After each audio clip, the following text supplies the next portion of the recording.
જાણીતા ગુજરાતી કવિની એક પંક્તિ યાદ આવી રહી છે। મને એ જોઈ હસવું હજારો વાર આવે છે પ્રભુ, તારા બનાવેલા આજે તુજને બનાવી જાય છે।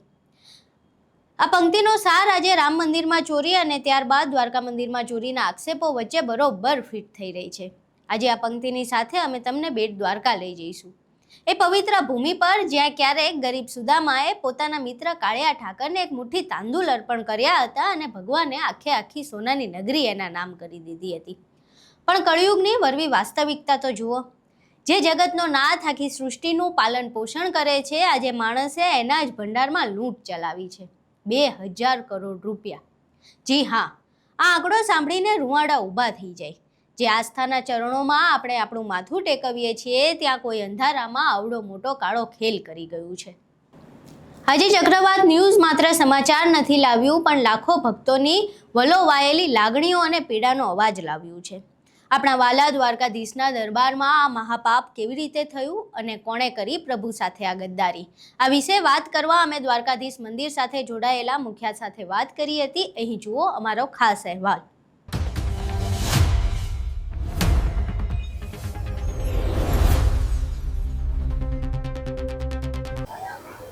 નમસ્કાર દર્શક મિત્રો, ચક્રવાત ન્યૂઝમાં આપનું સ્વાગત છે। ચક્રવાત ન્યૂઝ આજ ખાસ બેટ દ્વારકા આવ્યું છે।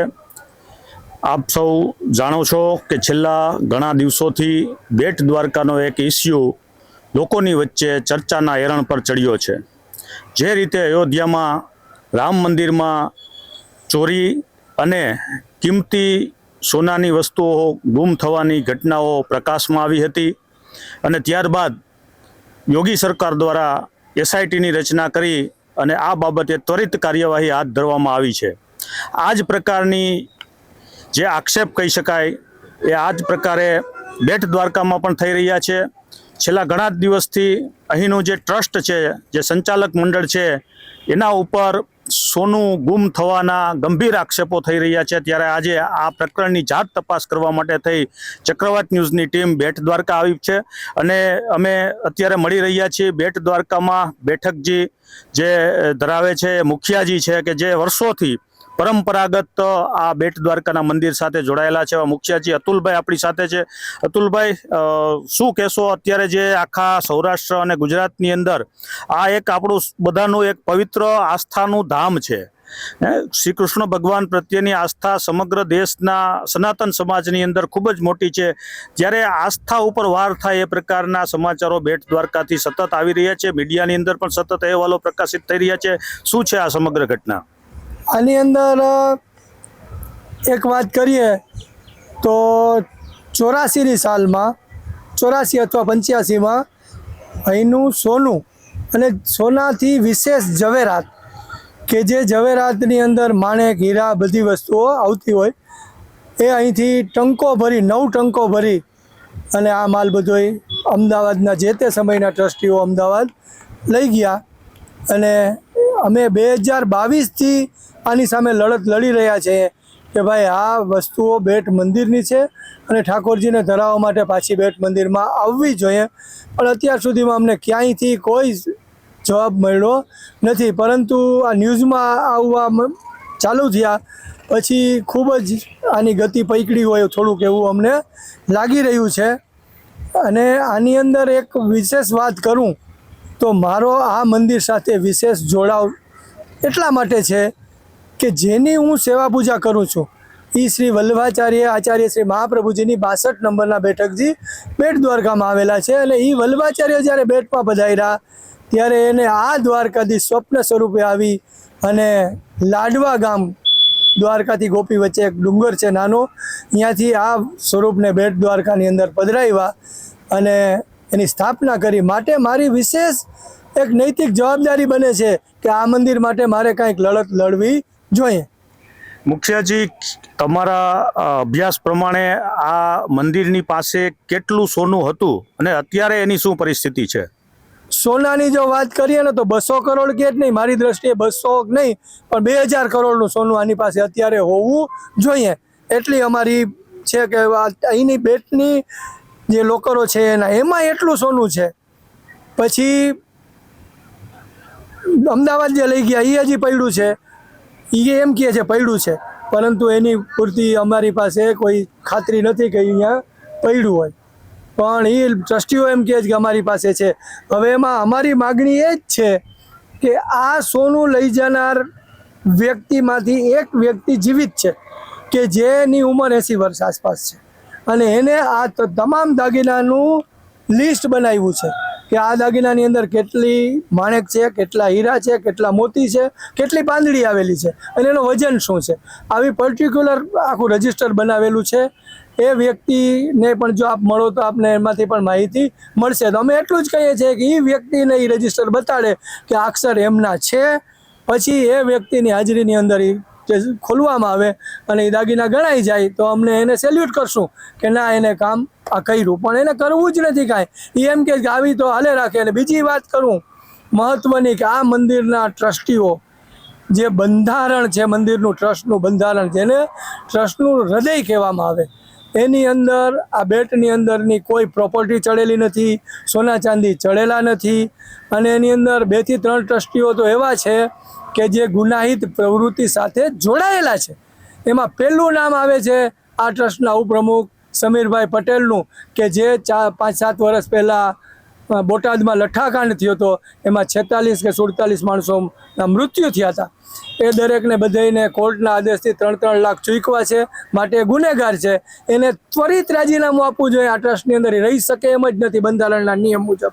પછી બીજા 2 ટ્રસ્ટી એવા છે કે જેને 100 એકર ગૌચરની જમીનની અંદર પોતાના પ્રાઇવેટ રિસોર્ટો બનાવ્યા છે. એનું નામ છે હેમતસિંહ મનુભા વાઢેર. રિસોર્ટો બનાવ્યા છે અને એ રિસોર્ટની અંદર જાણે પ્રાઇવેટ કાર્ય બધું ચાલી રહ્યું છે. બીજું છે એક મંદિરના ટ્રસ્ટી પ્રમોદરાય ઉમિયાશંકર ભટ્ટ, જેને બેટનું સરકારી રમતગમતના મેદાનની અંદર 2 માળનો બંગલો બનાવ્યો છે. એના પણ અમે ફોટા બધું રજૂ કર્યું છે.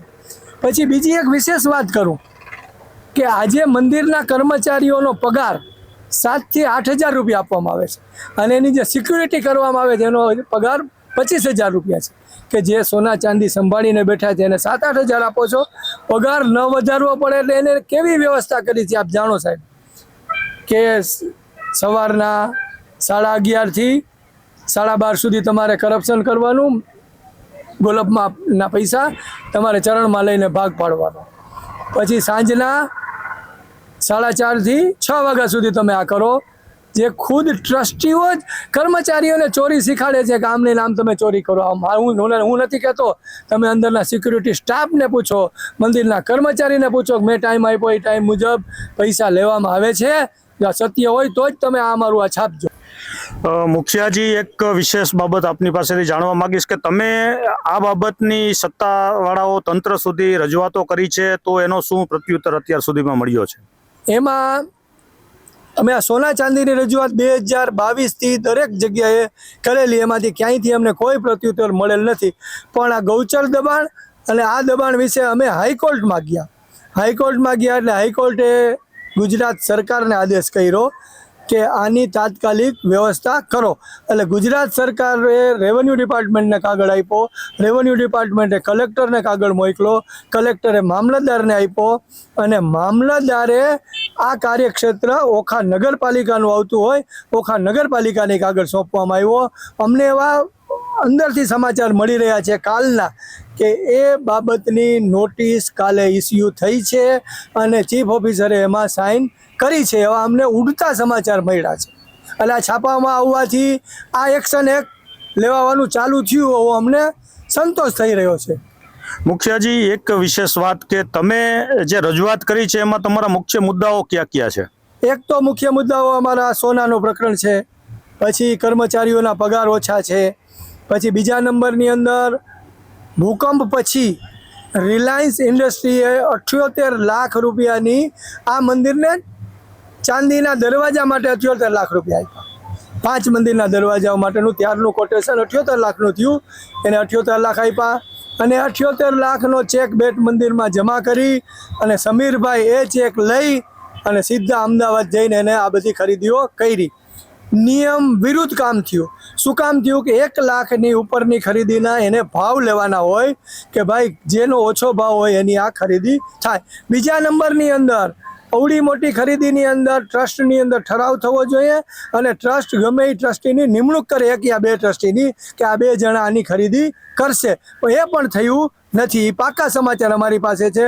અને આ માહિતી અમને આ મંદિરના જૂના ટ્રસ્ટીઓ જે સોના ચાંદી માટે મંદિર છોડીને વયા ગયા છે, કે જેને પ્રયત્નો કર્યા સોના ચાંદી લઈ આવવામાં, એ ટ્રસ્ટીઓ પણ નિષ્ફળ ગયા.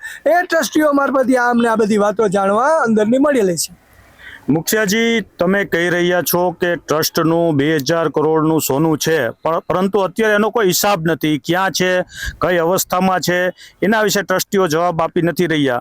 તો જે આ 2000 કરોડનું સોનું છે એ મંદિરને કઈ રીતે અત્યાર સુધીમાં દાનમાં મળેલું છે, કઈ રીતે મંદિર પાસે આવ્યું છે? આ આગળના રાજા રજવાડાઓએ આ દાનની અંદર મંદિરને આપેલી વસ્તુઓ છે. તમે આજે પણ લક્ષ્મીજી મંદિરની અંદર જાશો તો વડિયા દરબારના નામ લખેલા છે એની અંદર. અને આ મંદિર રજવાડાઓએ જ પહેલાં ચલાવેલ છે. અને આ મંદિર જ્યારે મહાપ્રભુજી આ સ્વરૂપને અહીં પધરાઈ આવ્યા ત્યારે મંદિર હતું નહીં, પરંતુ ત્યારના જામ સાહેબ જામ તમાજી હતા. અને એને સપનામાં ગયા દ્વારકાધીશ કે મારું મંદિર નથી, તું મંદિર બનાવ. અને જામ તમાજીએ માણસો મોકલી તપાસ કરતા હકીકત સત્ય જણાતા અહીંયા મંદિરની સ્થાપના જામ તમાજીએ કરેલી છે. તો હવે તમે તંત્ર સુધી રજૂઆતો કરી છે, તમે ટ્રસ્ટીઓને પણ રજૂઆતો કરી છે, છતાંય તમને કોઈ યોગ્ય પ્રત્યુત્તર મળી રહ્યો નથી. તો જો આ બાબતે આગામી સમયની અંદર તંત્ર તરફથી યોગ્ય કાર્યવાહી નહીં થાય તો તમારું આગળના કદમો કયા પ્રકારના હશે? તમે શું કરશો? કોર્ટનો માર્ગ લેશું, બીજું અમારી પાસે કોઈ વિકલ્પ નથી. અમે કોર્ટમાં જશું કે આનું ભાઈ કાંઈક નિકાલ લઈ આવો, બીજો કોઈ રસ્તો જ નથી. તો આ હતા આપણી સાથે અહીંની ધાર્મિક સંસ્થા જે બેઠકજી કહેવાય છે, મહાપ્રભુજીએ જે અલગ અલગ જગ્યાએ બેઠકજીની સ્થાપના કરી છે એમાંના મુખિયાજી. અને એમની સ્પષ્ટ ફરિયાદ છે કે અહીંયા જે દેવસ્થાન છે, જે બેટ દ્વારકાનું દ્વારકાધીશનું જે મંદિર છે, એનો ટ્રસ્ટ છે, એનો વહીવટ છે, એની અંદર પારદર્શિતા નથી. અને ટ્રસ્ટીઓ સામે પણ એમણે ગંભીર આક્ષેપો કર્યા છે. ત્યારે ધાર્મિક સ્થાનની અંદર લોકોની આસ્થા હજારો, લાખો નહીં બલકે કરોડો લોકોની આસ્થા જેની સાથે જોડાયેલ છે, એવા મંદિરના ટ્રસ્ટીઓ પ્રત્યે જ્યારે પ્રશ્નો ઉઠી રહ્યા છે, ત્યારે આ બાબતે સરકારે પણ દખલગીરી કરી અને એના યોગ્ય અને સુચારુ વહીવટ માટે આગળ આવવું જોઈએ તેવું ચક્રવાતનું માનવું છે. અને આગામી સમયમાં જો આ બાબતે અહીંના સ્થાનિક લોકો જે આક્ષેપો કરી રહ્યા છે એમાં કોઈ વિશેષ પગલાં લેવામાં નહીં આવે તો એક વિશેષ જન અભિયાન અમારી ફરજ સમજીને ચક્રવાત ન્યૂઝ દ્વારા શરૂ કરવામાં આવશે તેવી પણ અમે આ તકે અહીંથી ઘોષણા કરીએ છીએ. અહીં તમે મુખિયાજીને સાંભળ્યા. હવે આ માત્ર ₹2000 કરોડની ચોરી નથી, આ છે આપણી શ્રદ્ધા, આપણી ભક્તિ અને આપણા વિશ્વાસ પર થયેલો ઘા. માણસ કદાચ અહીંના કાયદા અને પોલીસથી બચી જશે, પણ યાદ રાખજો પેલો કાળિયો ઠાકર જ્યારે એનો હિસાબ માંગશે ને ત્યારે ચોપડામાં કોઈ છેડછાડ નહીં ચાલે. ભગવાનની લાકડી અવાજ નથી કરતી, પણ વાગે છે ત્યારે કોઈ છટકી નથી શકતું. છતાં બેટ દ્વારકાના પથ્થરો અને ગુજરાતનો ખૂણે ખૂણો આજે એક જ સવાલ પૂછી રહ્યો છે, ક્યારે મળશે આ 2000 કરોડનો પાક્કો હિસાબ? કોણ છે ચહેરાઓ જેને પ્રભુની તિજોરી પર હાથ સાફ કરવાનું પાપ કર્યું છે? દ્વારકાધીશ મંદિર સાથે જોડાયેલા આવા હજુય નવા કેટલાય ખુલાસા છે, એ જોવા માટે જોડાયેલા રહો અમારી સાથે, ચક્રવાત ન્યૂઝ સાથે. વિડીયો પસંદ આવ્યો હોય તો વિડીયોને લાઇક કરજો, શેર કરજો અને અમારી ચેનલને સબસ્ક્રાઇબ કરવાનું ભૂલશો નહીં. નમસ્કાર.